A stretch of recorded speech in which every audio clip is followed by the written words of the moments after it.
Romans 5:3-4, because we know that suffering produces perseverance. Perseverance, character. And character, hope. Yan po, no? Kapag dumadaan po tayo sa matinding pagsubok, anong unang tanong ba natin kay Lord? Di ba? Minsan, sasabihin natin, Lord, bakit? Lord, bakit ako? Lord, hanggang kailan? Ito pong Romans 5, tinuturo sa atin, ang suffering ay isang produktibong proseso ng Diyos upang bigyan tayo ng pag-asa. That God uses it to build us, not to break us. Una po, sabi dito, suffering produces perseverance. Sa mundong ito na hindi may iwasan yung trials, pero sabi sa Biblia, suffering becomes a training ground. Yung perseverance po actually is a spiritual endurance. Yung pagtitiis na may pagtitiwala sa Diyos. Ano? Iba po yung pagtitiis dahil wala ka namang Diyos na naka-factor in, nagtitiis ka lang kasi martir ka. Iba po yun. Ito po ay pagtitiis na alam mo na ang Diyos ang kumikilo sa lahat. Hindi ito one time na tapang lang, kaya ko to. Kundi pang matagalan po ito na persevering with faith. Parang yung runner, hindi ka agad tumatakbo sa marathon, ano? Kundi araw-araw nagtitraining ka kahit masakit, kahit pagod. Kaya tandaan nyo po, kung may pinagdadaanan ka ngayon, hindi ito para sirain ka, kundi para palakasin ang pananampalataya mo. Pangalawa po, perseverance builds character. Yung character po, kung sino ka when no one is watching. Pagka nag-iisa ka, may opportunity kang mag-corrupt, may opportunity kang magnakaw, may opportunity kang mandaya, may opportunity kang mambabae, wala misis mo. Pag yun, napagtagumpayan mo, then na-build yung character mo. Kapag natuto ka magtiis, unti-unti, inuhubog ng Diyos ang tunay mong pagkatao. Kaya ito po mahalaga, trials exposes weaknesses. Yung mga trials po natin, ini-expose po niyan yung kahinaan natin.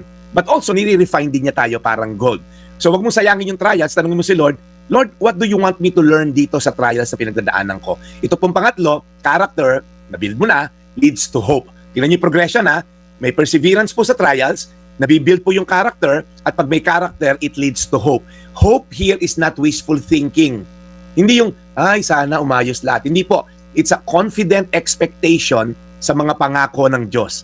Yung kaibigan ko po ngayon, nasa Singapore, ay dumadaan sa dialysis, si Arlen, ano? Kaibigan natin yan, asawa ni Danny Ragot. Kahit nagdumadaan siya sa twice a week na dialysis, meron siyang pag-asa na one day ayusin ni Lord yung kidney niya. Hindi siya yung parang nagmumukbok, bakit ako, anak mo nga ako, ganito, ganyan. No, hinuhubog ng Diyos yung karakter na to si Arlen, lalong tumitibay yung kanyang pananampalataya sa Diyos. Ang hope po na ito hindi nabibigo, sabi sa Romans din. So tingnan niyo po as I end. Perseverance produces character. Pag kayo may character na, it gives you hope. Yan po ang spiritual progression na hinuhulma sa atin ng Diyos. So mga kapatid, as we end, okay, anong training pinagdadaanan mo ngayon? Ikaw ba'y magpe-persevere at ikaw ba'y mabibuild yung character upang magkaroon tayo ng pag-asa?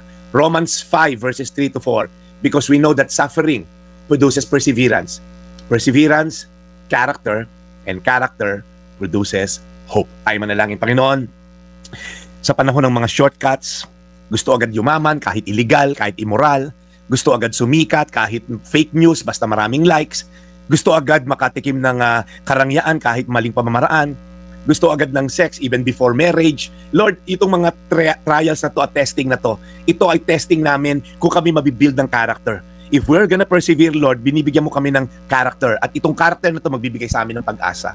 Lord, posible po kaya na kaya maraming tao ngayon na walang pag-asa kasi walang character, kasi hindi nag-persevere, kasi gusto na madali ang makuha, immediate gratification, walang training ground. Kaya Panginoon, tulungan mo kami makita ang pinagdadaanan namin na isang training ground upang kami magkaroon ng character, upang kami magkaroon ng pag-asa. Kaya Lord, sa mga taong gusto agad makamtan ang karangyaan, kasikatan, kasarapan sa madaling pamamaraan, Lord, madidisappoint sila dahil hindi ito pang matagalan.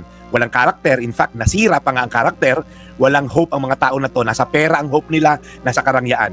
Lord, tulungan mo kami, makita ka, upang kami mag-persevere, magkaroon ng character, magkaroon ng hope. In Jesus' name, Today's Reflection with Pastor Jeff Eliscopides.